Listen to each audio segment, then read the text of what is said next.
And we are live for the First Strike podcast. This is KYT. Before we start the show, I gotta plug our sponsor, FaceToFaceGames.com, the number one place to get your Magic the Gathering singles. There's a sale up to 50% off standard singles. So, of course, with the new standard coming in, we're liquidating a lot of the standard stock, and this is the best time to get some standard stuff that you think might go up in price post rotation or something you might need in that might be a player in Modern or Legacy and other formats as well. Tonight we got Andy on the show, we got John on the show, and we got a very, very special guest, someone that I've had on my other show, on the KYT show, when he first appeared on the scene when he took down the Vegas Open with my man here, Final Nub, and Marcus Tebow.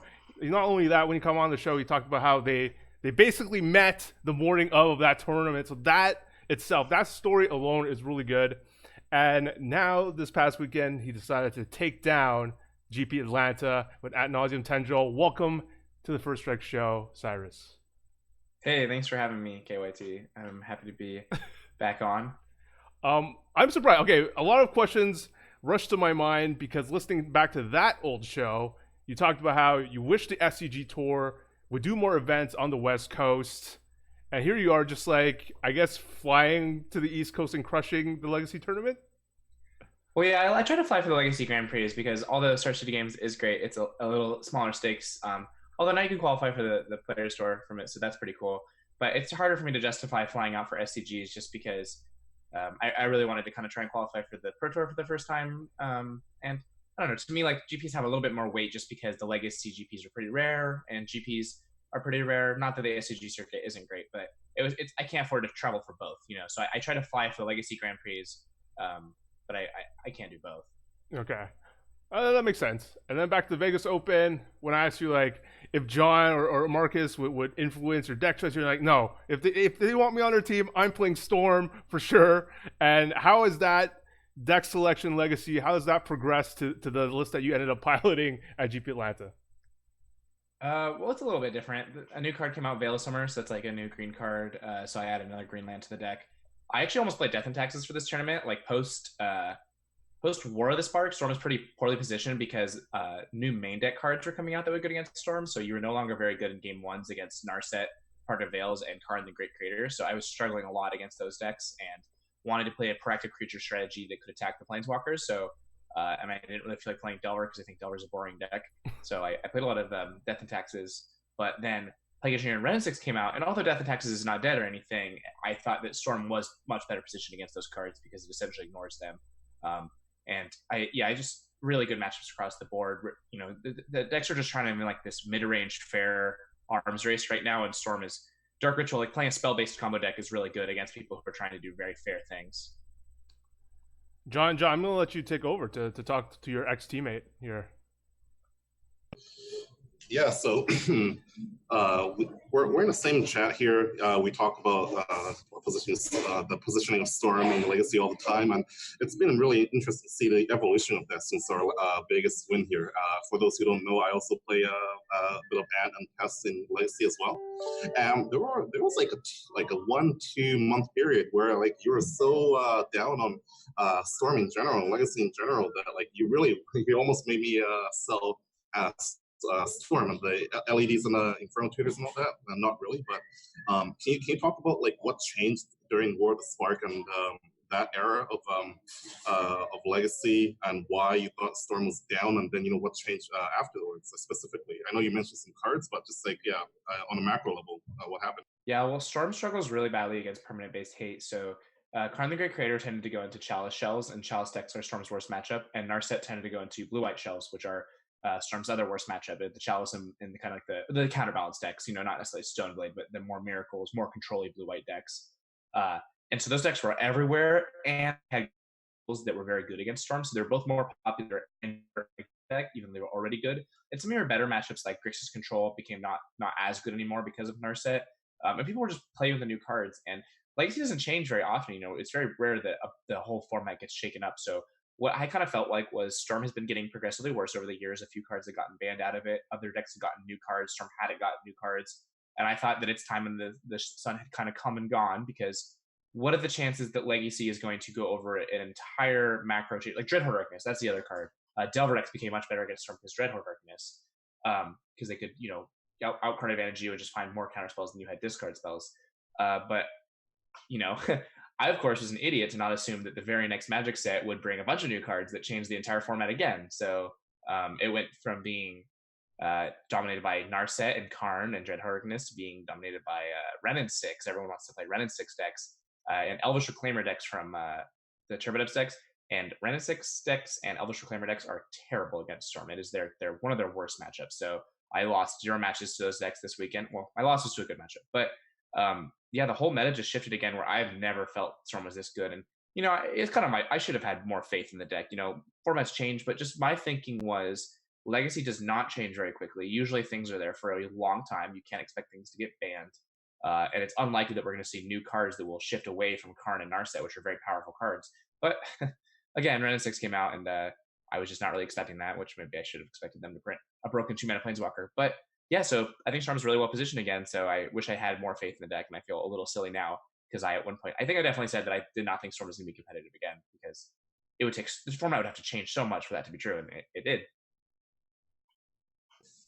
Yeah, I'll just add here. You were quite the naysayer for a better part of a month and a half, maybe. But I agree that Legacy. One of the charms of Legacy is that just that the pace that it moves and the number of cards from the new sets that's like going to be viable in Legacy.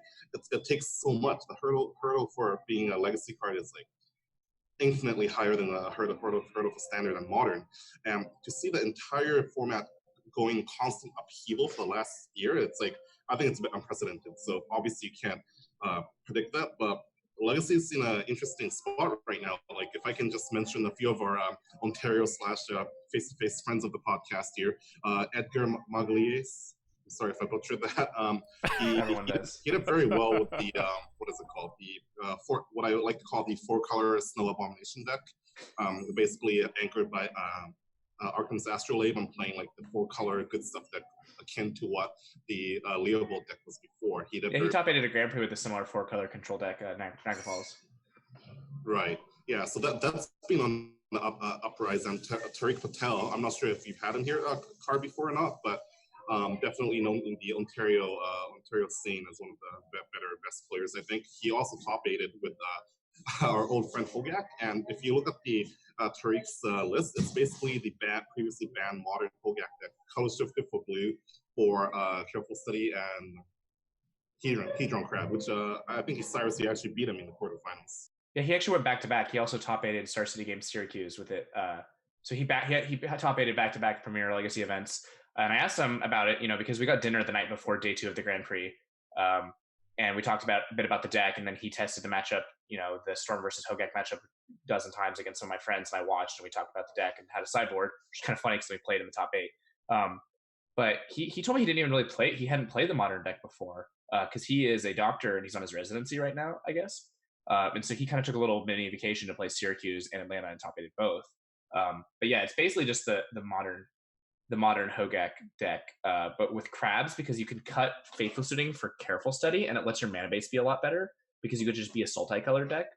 And that deck's pretty powerful, but anyone who played Hogak in Modern knows the thing that deck is the worst against is dying on turn 3, and Legacy Storm's pretty good at winning the game on turn 3 if it needs to, so yeah. And lots of Elvish Reclaimers. There was 8 copies of Elvish Reclaimer in the top 8.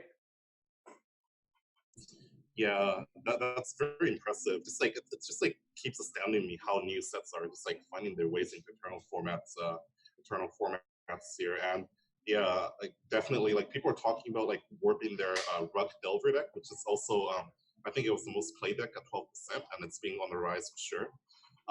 It's just like people are talking about like putting Reclaimers there as the new Nimble Mongoose, or even like contorting their deck to have crop rotation Caracas. It's like every deck played that. Basically every Rug Delver deck played those 2 cards. It seems absurd to me, and all the hate angles that people are bringing against like depth and all that, like Storm just ignores, which is Caracas is not good against Storm.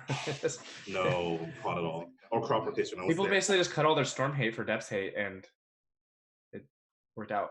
Obviously, I honestly think even if you weren't a real master of the deck, Storm probably was the best option by far last weekend. So I was very happy. I followed along. all weekend, and yeah, I'm very very excited. Yeah, I only played 3 matchups that I would consider to be less than. I hate saying things like 70-30, but like I think I only played 3 matchups where I considered them to be less than 70-30. I thought every deck I played against, like as soon as top 8 got announced, I didn't want to get ahead of myself, but I did feel if we just ran like a simulation of decks percentages against each other, that Ant was the best positioned deck in that top 8. I love that. Every deck was just, they were just not fighting on the axis. They were not ready to fight on a spell-based axis, basically. So I played almost only good matchups after. Let's see, I had a shaky rounds 4, 5, and 6. I had 3 bad matchups in a row, and I somehow won all 3 of them to lock up day 2, and was feeling like, well, it can't get harder than this, And then it was just all good matchups the rest of the way. My loss in the tournament, I went 13-1-1 in the Swiss with 2 buys. I ID'd round 15 with Jarvis Yu, good friend of mine. My loss in the Swiss was to Burn, which is a fantastic matchup for Ant. But the thing about Burn is Lava Spike always deals 3 damage, and I kind of floundered a little bit, and wasn't able to win fast enough, and they just cast Lava Spikes and killed me. So that happens. But I did get my revenge in the top 4. I turn 1 them, which is more similar to how the matchup usually goes. Yeah, one more quick thing for me here. Our own Andy here, he's been actually crushing it with like a variety of different legacy decks, which just goes to show you how versatile he is. I think he's top 8 in the challenge with like Miracles and Reanimator and all that. So I do want to talk about those 2 specific decks though, because those are very, not very, but they're pretty bad matchups for and for a variety of reasons.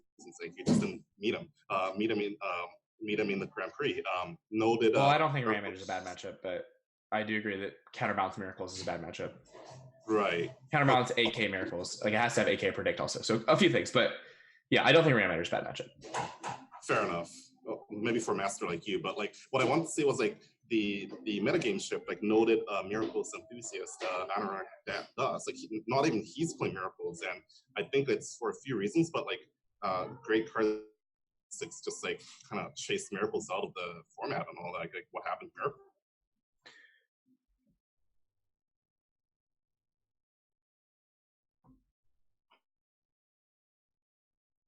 What was your lesson? Did I cut off? Yeah, a bit at the end. Yeah. No, I'm just like wondering because like Miracles has been such a mainstay in the legacy scene and just like poof, like Cyrus, can you speak to like what happened? Oh, you're asking me. I thought you were asking Andy. I'm sorry.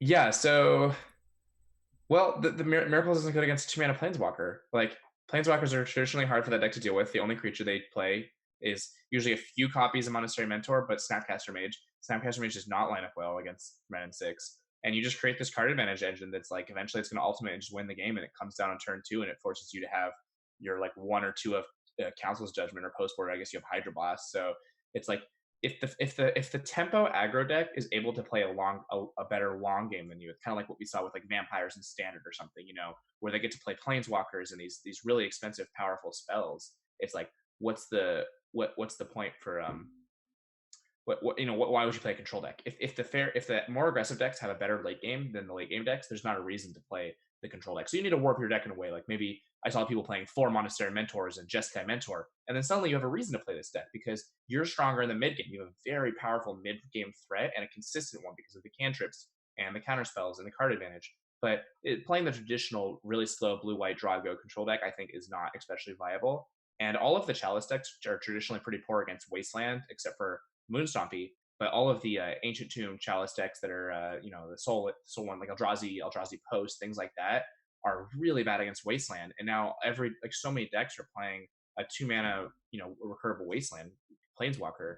And then the problem with Moonstompy is because of Arkham's Astrolabe, so many decks are playing basics. It's like it just is none of the decks that destroy Storm, which are mostly Counterbalance Miracles and the really slow card advantage version of Counterbalance Miracles, and Chalice decks are just not very well positioned, and so we get into this like kind of fair arms race of mid-range decks trying to out mid-range each other. People playing cards like Tyrant Scorn and a lot of Ren 6s and Hex Drinker. That card does not have like I played two matches in the Swiss where the opponent I played in the finals was a great player, and he was just like, well, the only play I have is just level up Hex Drinker every turn with all of my mana, and it's like that is not that's a Modern Horizons 1 limited play. That's not a beating Storm and Legacy play, and so it's like. And that card's great against so many of the fair decks. You're trying to play Planeswalkers and stuff. You can play this protection from everything, really powerful threat. But Storm just completely ignores creatures. You don't play any creatures basically. And yeah, so I think Storm's pretty well positioned. It is the type of deck that if you want to beat it, you will beat it. I mean, it's a combo deck. Like, you have almost unwinnable Chalice matchup, and if people just load their sideboard with cards, like, you're not that favored against them. I know my finals opponent brought in, I think, 10 or 11 cards, which is still a lot, but he did not draw very well against me, fortunately for me, game 1 and 3. So I think Storm will not continue to be very well positioned, but it's always good to realize when it will be, which is when people are trying to do very fair things, because it is a very unfair thing. And yeah, we'll have you jump in, since last we talked to you were hitting up the Legacy Challenge streets, doing really well. So what did you make of all the GP Atlanta results? It seemed to like mirror most of the feelings that I had, that like everyone's going to play these like same fair blue decks, and then there's going to be like combo decks, which like Black Red Reanimator and also like Storm, same kind of thing, as I think they're pretty well positioned, because a lot of there's the fair decks like Ren and 6, for example, exactly what Cyrus is talking about. It's just like the perfect card for people to add against you because it doesn't do anything. And then cut counterspells for it. Exactly. So like now all you have to do is beat like one counterspell a game, which Black Red Reanimator beats all the time and Storm beats all the time. And the other side of the coin is like a bunch of people playing Depths, which is also just a pretty good matchup for both those decks. So you're just in the position. The metagame broke basically how I thought. I thought Storm and Black Red Reanimator were pretty well positioned. Storm probably more so. And I think, I just think it broke well for Cyrus, that's for sure. But both those decks are kind of decks that can get hated out. And probably likely it's going to happen because people hate losing to those decks. Yeah. It's like Burn in Modern. And the second it's good, it is the worst deck in Modern. Yeah. I do think that's one thing more unique about Storm. More unique claim is a nonsense phrase, but it's able to win through more types of hate. Like Reanimator is really good at beating like almost anything that isn't like Leyline of the Void, for example. But if you really want to beat Reanimator, you can't just play a million Leylines. And if random decks like Rug Delver won the PTQ on Friday with 4 Leyline of the Void, it's like, okay, what are you gonna do? But the Storm is able to ignore most things, but it's mostly like it could be like a metagame shift also, but still it is not invincible against hate. Like if people are casting Null Rods and Grafdigger's Cage and stuff against you, you're gonna have a harder time. So I think most people are going to probably cut their crop rotations and Karakas for their sideboard, which is interesting because 2 copies of Depth did still top 8 the Grand Prix. I know that the Red Delver player of the finals, Karakas, his opponent, both post-board games, and that's how he won the match. So it'll be interesting to see how things shake out, but I think the Storm is kind of, the list is kind of, I feel really good about the list. I haven't changed the list basically since M20 came out, and I've tracked, I don't usually track my matches, but I was doing so well I wanted to just to pat myself on the back, and I'm winning like 72% over 150 matches, and then a second in the PTQ and won the Grand Prix. So I think Storm will continue to be okay, but we'll see. What do you think? What do you think of the Mystic Forge deck? I think it doesn't have enough payoffs is the problem, because I think if you know how to play against that deck, it's like, I don't know. I think that Cyrus is really good at Magic, and that's one reason he's doing so well with that deck. I think that deck just doesn't have enough payoffs is kind of my problem with it. Its payoffs are Mystic Forge, Karn, and then Chalice, and you can't really count Chalice as a payoff, where it's like, I think 1 Forcible or 1 Wasteland is really hard for that deck to beat a lot of the time. But I might be wrong. I haven't played with it personally. Just before we move on here, just FYI to the viewers that Cyrus actually made the finals of the Legacy Magic Online PTQ exactly a week before he won the GP. So he was clearly on a freaking heater, but not only a heater, but he was clearly playing very well as well. So a great. Yeah, it kind of reminded me of last year where I joked, it's like, last year I got second in Eternal Weekend, and then like the next weekend or whatever we won the Open, and I was like, oh well, I got second in the PTQ, so I guess I'll just have to go win the Grand Prix. Obviously joking, because that would be insane. And then I was like, oh, that was pretty sick that happened. But I don't know. I think I'm as good at playing the deck as anyone. Like I don't want to like hype myself up too much, but I do think that I'm about as good as the other best players at least. And the deck was just well positioned, and it felt like everything went right for me. It wasn't like games where I'm like, oh man, I need to top deck this card. Like I was just getting insanely lucky. It was just like bread and butter. Like I'm going to cast a Thoughtseize, and then I'm going to cast 2 cantrips to set up my kill, and then I'm going to cast a Thoughtseize, and then I'm going to go Ritual, Lion's Eye Diamond, Infernal Tutor, Passive Flames, do it all over again. It's just all my games were like exactly how you would describe how Ant games go. Like turn 4 win with double protection through a piece of disruption. It's like, just, I don't know, everything just felt perfect all weekend. The only games my deck failed me was against Burn, basically, and that was my loss. And it was nice to get it out of the way with. Like, I was talking to Sperling all weekend. He's a good friend of mine, Matt Sperling, and he was like, I lost a burn, and then I needed a 2-2 to top 8, right? Because I started off 11-0. And Sperling was like, well, I've seen you 2-2 big tournaments before, so you should probably be able to do it. And I'm like, oh, thanks for the backhanded compliment. And I lost a burn, and I'm like, of all matches to lose, my first win into freaking burn. And then he was like, yeah, but it's a good way to get the nerves out of the way with. Like, you had to get unlucky at some point this weekend, might as well do it now. And it was true. Although I was just more nervous afterwards, actually, because how bearable would it feel to be 11-0 and then not top 8? But in a tournament where 12 wins top 8. So yeah, but I was able to thankfully keep it together and win my pair down and top 8 the Grand Prix. I mean, I just want to say, Cyrus, like the first time I talked to you, I love this. I love the personality of the last time was like the responding to John Roll thing. Now it's like, I'm just as good as all these other. That's what I want to hear that. And yeah, I mean, I think it's important to know how you can win. Sorry to interrupt you. Know that you can win. But I don't know. Like, people always ask me, like, hey, do you think you're the best Storm player? And I'm like, well, yeah, I do think I'm like the best Legacy player, because I think you have to think that if you want to win tournaments. And it's not that I think I'm better than my opponents. I just think that I'm capable of winning any match that I play. But I had all really good opponents all weekend. Like, I think everyone played super well, and it was an exciting weekend. But I do think that, like, I have just as good a chance as winning of anyone. So it's like, I mean, someone has to win the freaking Grand Prix. It's like, why not me? Yes. I love this mentality. And Andy, did you think of John when Cyrus was talking about like 70% and stuff like that? It sounded like John in the lab as well for Modern. He infects me. 70% win rate? Yeah. Yeah, well, like, it can happen. And I think Legacy is a format where I find a lot of people play pretty poorly against me on Magic Online and Legacy. So I wonder if maybe that has something to do with it, but I'm not really sure. Yeah, that's probably true. I probably was just getting lucky in the Moto Leagues. That's why I won the Grand Prix. But,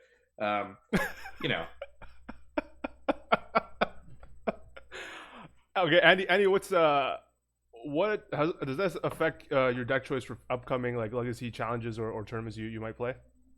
I did consider playing Storm, and then I played it in like one league, and I was like, I'd rather just reanimate people. It's just so much easier. Yeah, they're pretty similar decks in the sense that they're like linear 8 discard based combo decks, but obviously different in some ways. But yeah, they're pretty unique. Like, Storm is like obviously much more resilient, but like the resiliency in Black Red Reanimator comes with like the fact that your nut draw is unbeatable. So yeah, Storm's is all well, but Reanimator has a more consistent nut draw. Where Storm is really kind of like the best, in my opinion, like turn 3.5 combo deck, where Reanimator is a much better deck in the turn 1 to 2 range. Yeah, definitely. No, I agree with that. And there's sometimes with Reanimator you have a hand that you literally can't lose. You're just like on the play, you have the Chancellor, and you have turn 1 like Grizzlebrand. Yeah, that is always pretty unreal. And the new Mulligan rule, that's a good one for Reanimator. I don't know if it's like the same with Storm. Probably like Stall, probably very good for Storm, but a little less good as it is for Reanimator, probably. But Storm can't really mulligan. It's a lot. I mean, like, it's a lot easier to count to 10 when you start with 7. So it's like the deck does not mulligan well. So the London mulligan was pretty. I mean, it was good for every deck. Like, obviously, Storm has to mulligan sometimes. Sometimes you have no land hands or whatever. But yeah, the problem is that Storm's worst matchups are the decks that tend to be able to win on mulls to 5 and 4, like the Chalice decks, or like. I think it's a fine deck against Reanimator, but it has gotten harder since the London Mulligan, because that deck can win have its net draw a little more consistently. Because part of the strength of Reanimator is you have so many reanimation spells that if you could get a Gristlebrand into your graveyard, that your top decks are really good. But the thing was that Storm was able to win the game where as long as it doesn't lose in the first 1 or 2 turns, it's going to be much better in like the turn 3 to 6 range. And then after that, Reanimator's a little bit better because the top deck's so well. But now it's like you do lose on turn 1 or 2 a little bit more. So yeah, usually in Legacy, it's like when my opponent mulligans to 6, I'm feeling pretty good because I'm playing a Thoughtseize deck. And they mulligan to 5, and I'm usually feeling pretty bad because usually decks that are willing to mulligan to 5 are bad matchups.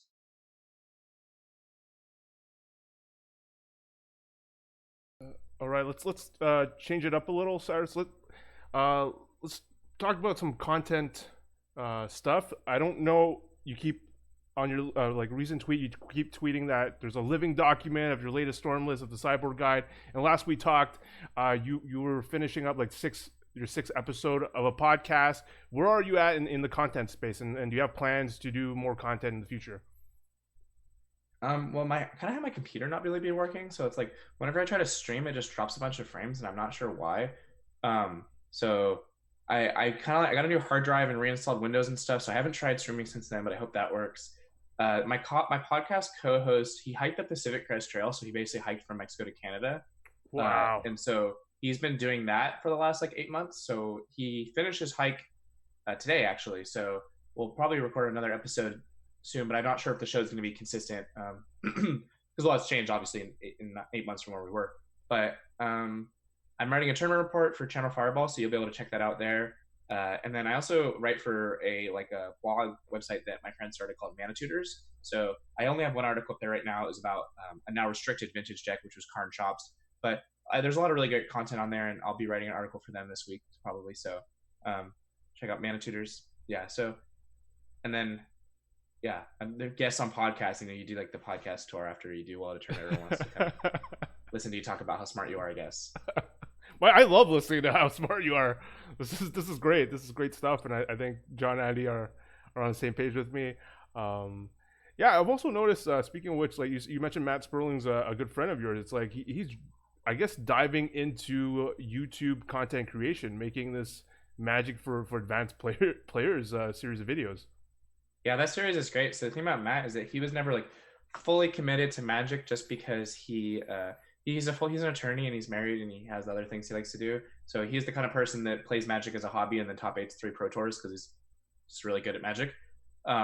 But he recently replaced someone on Team Ultimate Guard, so he is on that team now. And also because he's done pretty well on the professional level this last year, he is in contention for Worlds as one of the best performing non-MPL players. And so I think he's been committing a little bit more to Magic because playing in Worlds would be so cool, and he's on a pro team and stuff. So he's doing a little bit more content creation, playing a little bit less Legacy, Vintage, and old school, unfortunately. And that's how we became friends, is that he lives in my area, and we both like to play Legacy, Vintage, and old school. But he still plays those, and we were talking all weekend, and he was, helping me keep in a competitive mindset. Like, I think kind of the difference between this year and last year was like Eternal Weekend. That was like my first ever big top 8, and then the Open was my first win, and it was a team Open, so it's like you get to take off a little bit nerves. But this time around, I was like, okay, I really know that what it feels like a little bit more to be here, playing for pretty high stakes, and there's a lot of people, and I just try to treat it as regular matches of Magic, because it's like top 8ing is the hard part. Like winning 13 out of 15 matches is just unreal. Like you have to get so lucky to do that. It's like when you play Moto, it's like how often are you even winning 13 out of 15 matches in leagues? It's like. But then to do that in person, it's like, geez.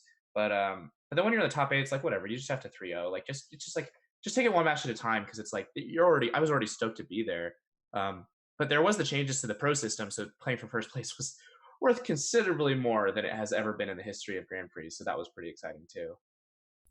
Oh, just curious question. How did you first get in touch with Matt then? We met at Eternal Weekend. He top 8'd Vintage and I top 8'd Legacy, and we got dinner. And talked a lot, and then we have a mutual friend, Eric Virgo, who I did the podcast with.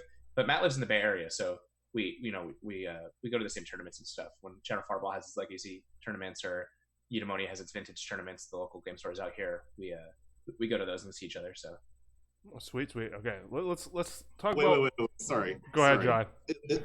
So, did you make it to Pro Tour finals?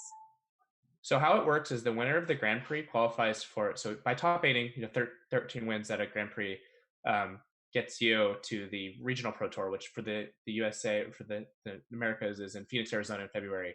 Winning a Grand Prix automatically qualifies you for the Pro Tour finals, which is kind of the Pro Tour that follows the 3 regional Pro Tours. There's 3 Pro Tour finals a year. And from what I read and understand, every Pro Tour finals competitor then qualifies for the next regional Pro Tour. So as far as I understanding it, winning a Grand Prix qualifies you for the next 3 Pro Tours, which essentially almost no one is qualified for at the moment. So pretty insane. So you basically, this must be one of the first ones in the season to have a new system. You accrue so much value by just choosing to win this one. Yeah, I'm pretty lucky. It was either this one or Ghent. I'm not sure if Ghent did have the same thing, but I think the winners of Ghent might have also been qualified for the next 3 Pro Tours. But from what I understand, I think the only people qualified for the Pro Tour finals right now are the Ghent winners I and then the MPL. So pretty stoked, and it's gonna kind of suck not to play any PTQs. It's like because it's like that's a lot of tournaments, but it's definitely like a first world type of problem where it's it's okay. I don't have to play in all those grinders or whatever. So I never had qualified for a Pro Tour before, and I've been playing Magic since 2004. So it was kind of a little heartbreaking to lose in the finals of the PTQ, because that was definitely the closest I've ever gone. Like I 12-3 to Grand Prix, but that was after starting 6-3, so it wasn't like I was feeling like I was gonna top 8 the tournament or anything. So I was just like, oh well, I got second, but who knows, I'll ever qualify again. And then just everything went right this weekend, and I was able to top 8 and then win. So that qualified me for the next 3, which is it's pretty cool. Like I'm mostly a legacy and vintage player, but I do like just playing Magic and playing competitive Magic and hanging out with people and traveling. So it'll be cool that I get to travel to 3 extra tournaments.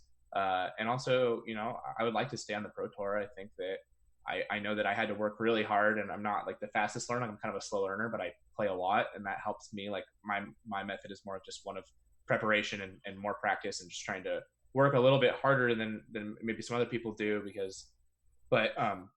Yeah, so I'm hoping that I'll be able to learn limited and standard and be able to stay on the Pro Tour. But anything, getting to play 3 Pro Tours is like playing 1 would be a dream come true. So I'm pretty excited for that.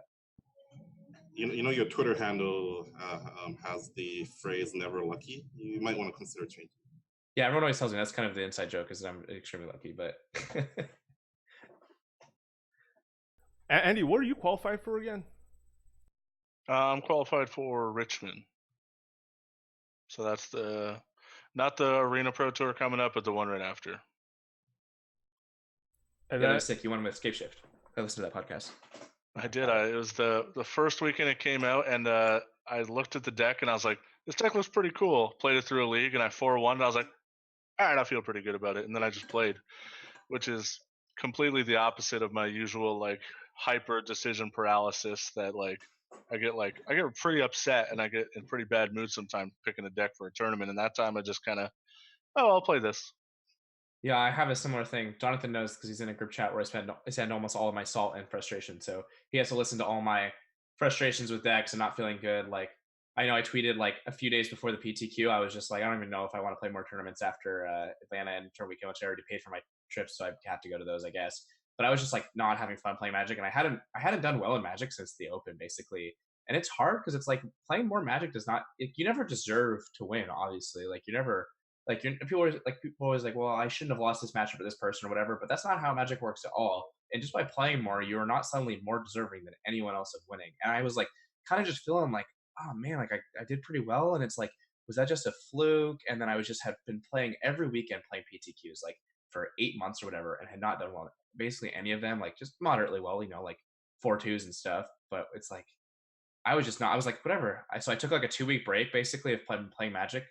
Before the PTQ, and I played like a lot of World of Warcraft, and like I have a girlfriend, I hung out with my girlfriend, I like just did other things. I was like, I just don't want to play Magic anymore. It's not fun for me right now. And then I made the finals of the PTQ. That's like my first event coming back, and I was like, wow, I'm just having fun playing Magic and talking about it and like just trying to learn and stuff. So I think a lot of times it's like decision paralysis and stuff. It's like just from stress and pressure, and it's like for me, as soon as I stopped caring, it's like, oh, suddenly just crush it, and it's like I wish it was as easy to do as to say. It's like, oh yeah, just stop caring about these Magic tournaments that you're flying to and prepping for. But Atlanta was like, I was just like, oh, whatever, cool. And then everything went right. Yeah, I got into a tough spot because 2 of my very best friends were qualified for a Pro Tour, and I really wanted to qualify with them. So I went to a couple GPs and only played PTQs pretty much. And I top 8'd 3 of them, and then like started the Grand Prix off 8-0 and missed every time. Lost in the finals, lost in top 4, lost in top 8, and then 11 for the GP after a hot start, and I was like, oh my god.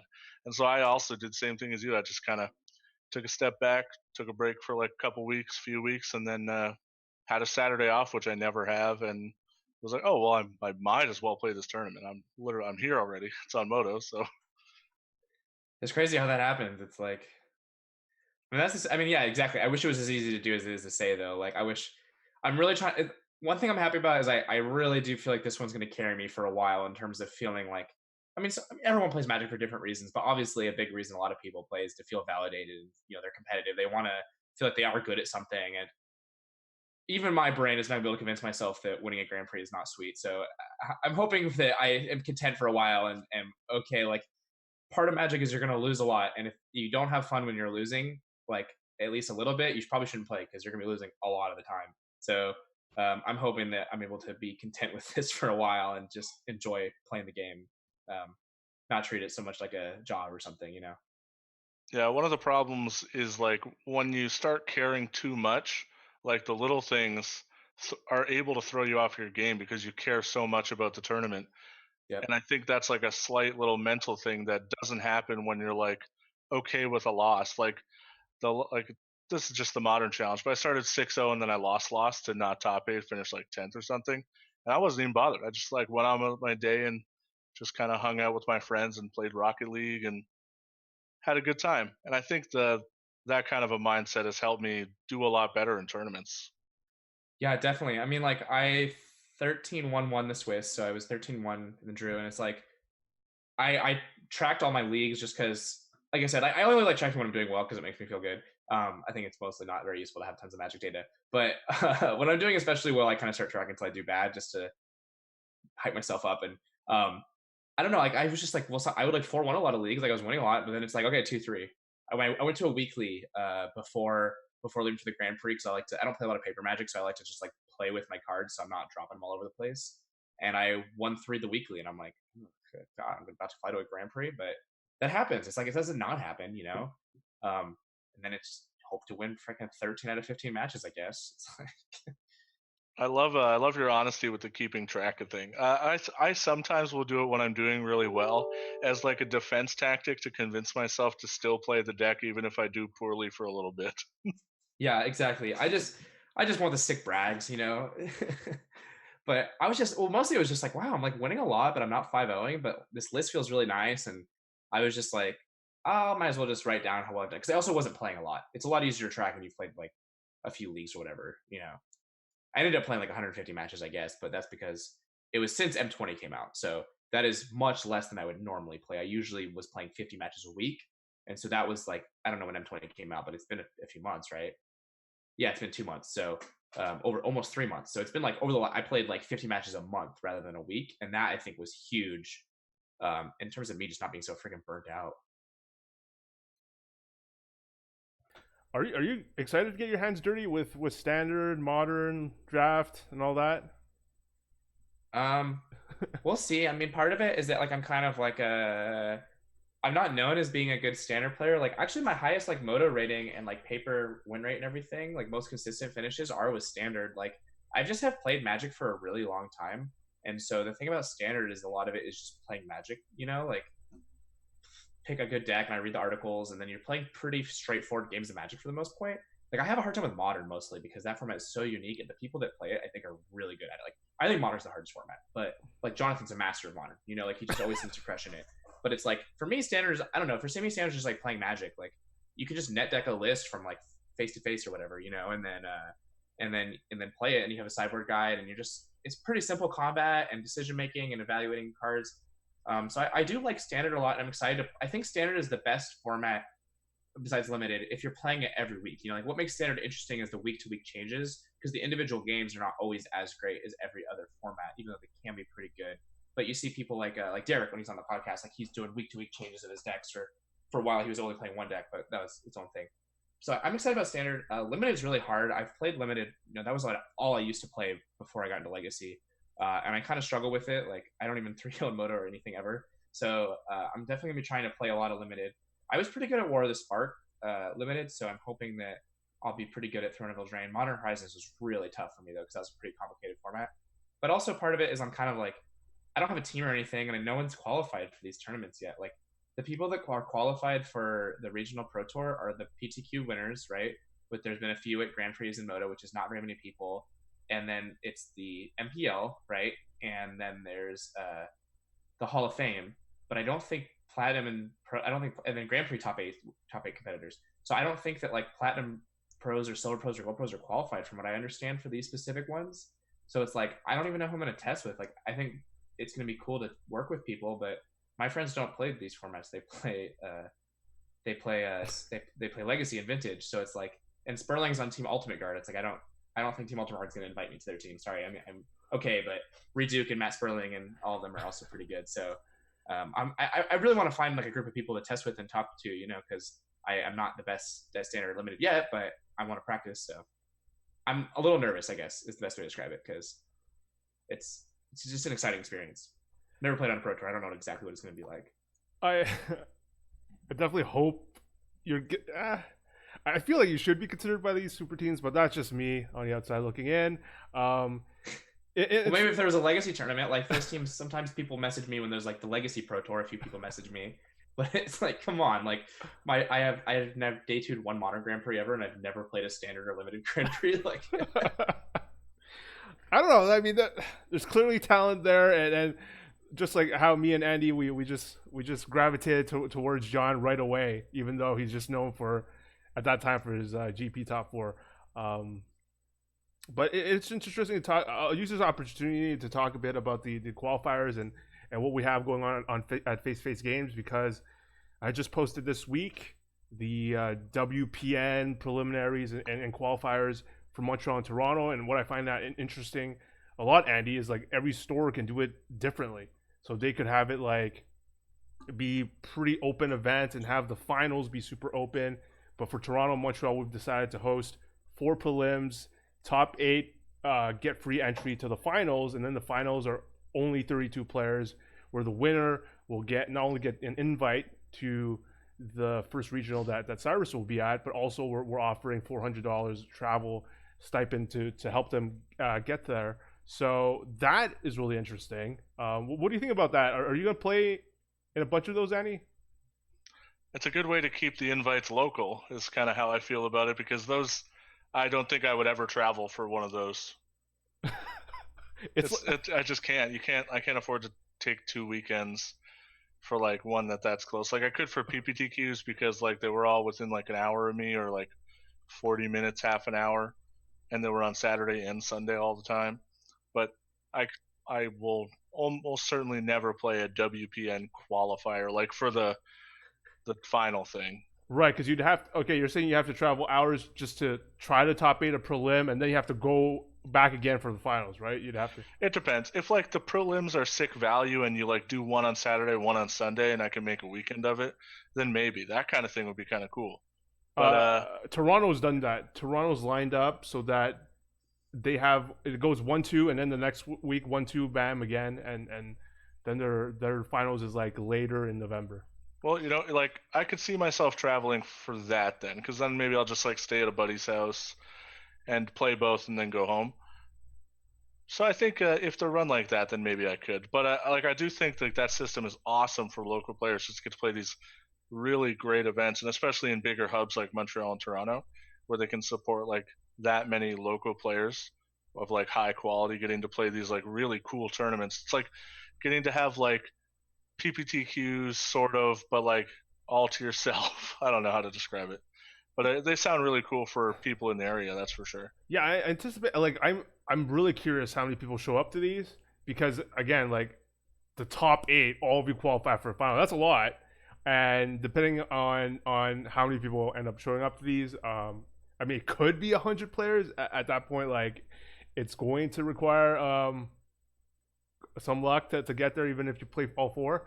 But that's interesting. But then we move on to something you guys, especially in the private chats, were wondering if the Face to Face Games series will become, we'll get some invites as part of the series. And I could say that I will be making a post tomorrow, but of course I always give the first lowdown here on First Strike, which is we have 3 open pluses left.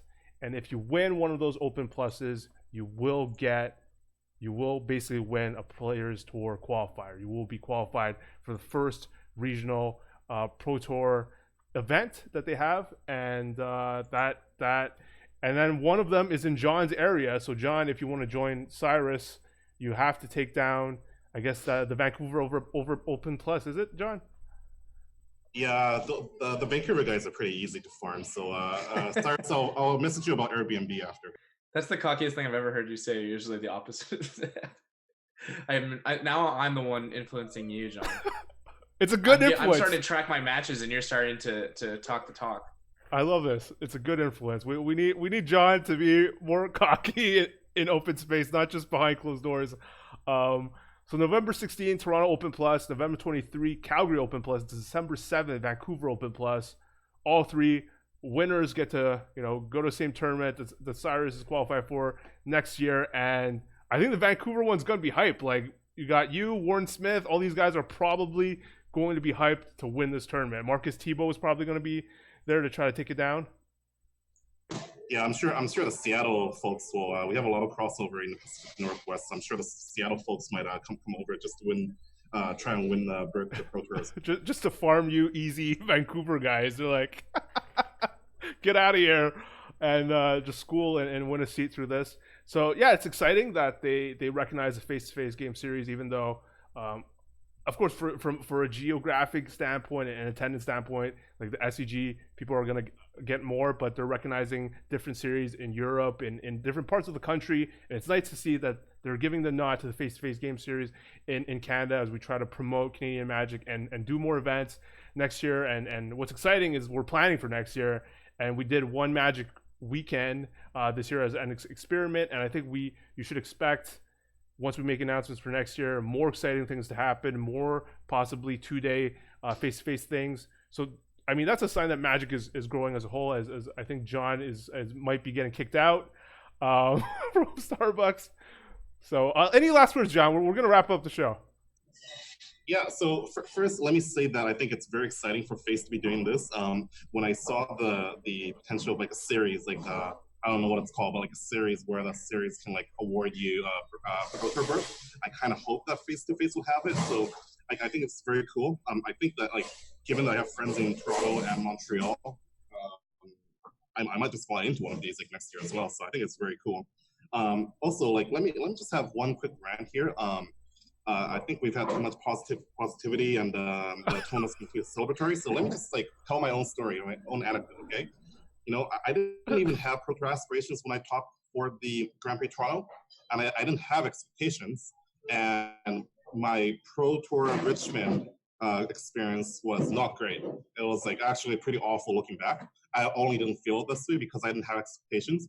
No one from Vancouver qualified. I didn't have a team. I wasn't well known to or have Twitter clout to even like garner a team or anything. So I tested everything online.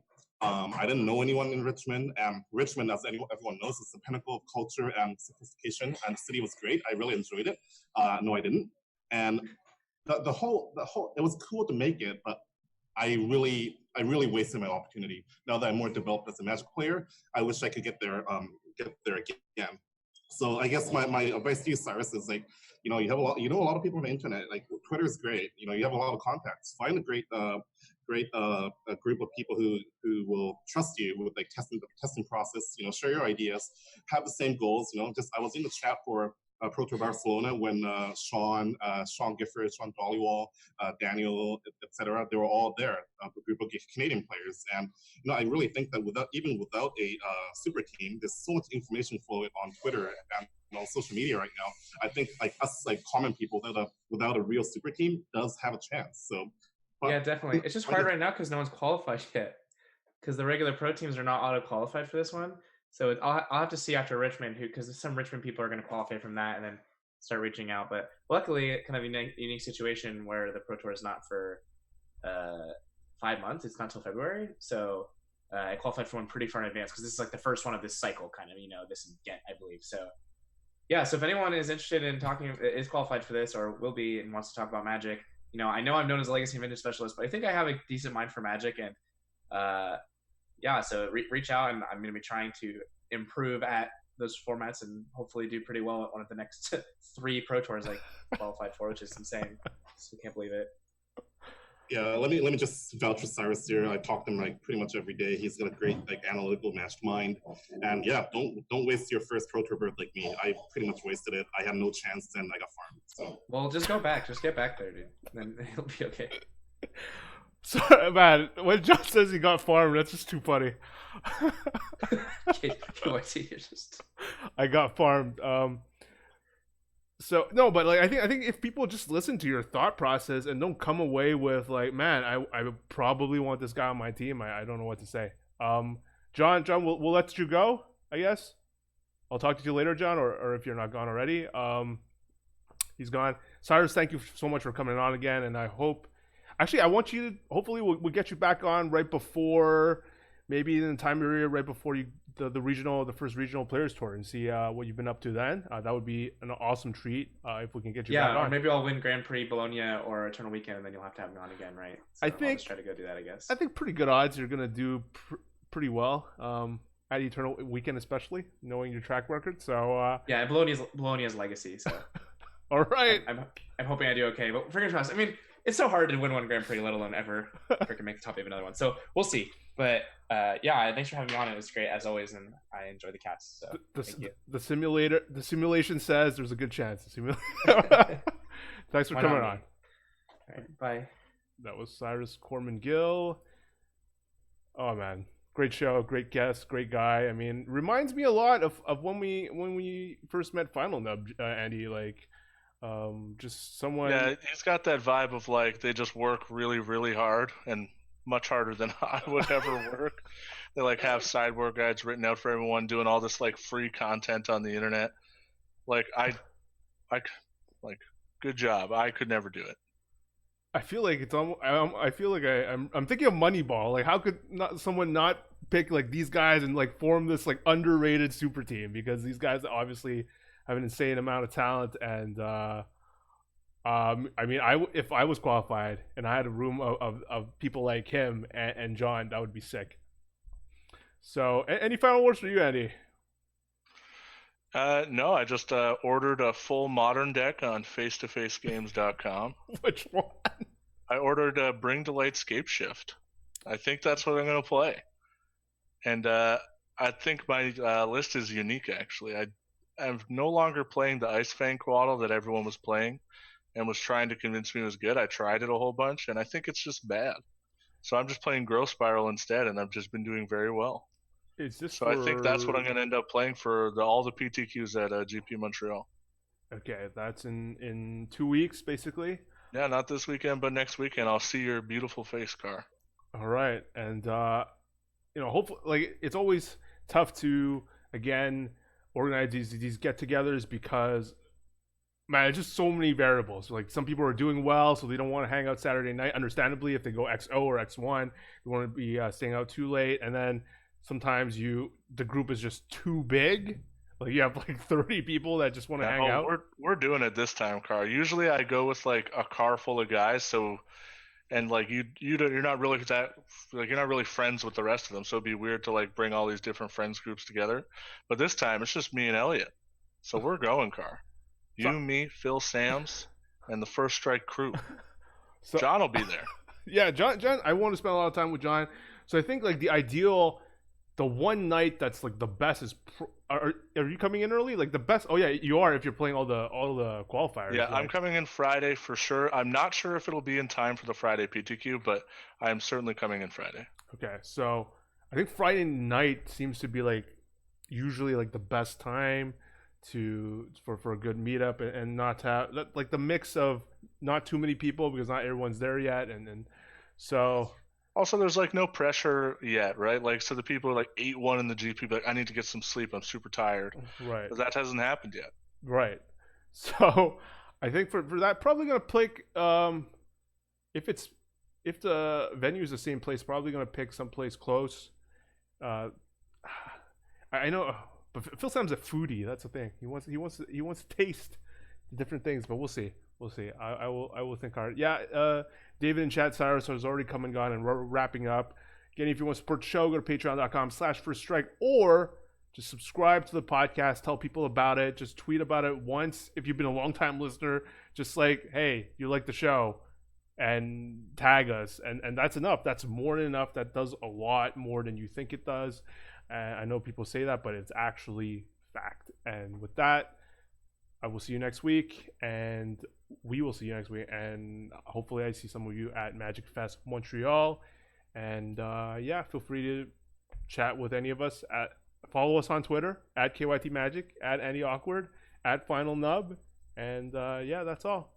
Thanks for tuning in, whether you're on Facebook, Twitch, or Periscope, Twitter, anywhere. And much love to everyone. Ciao, guys.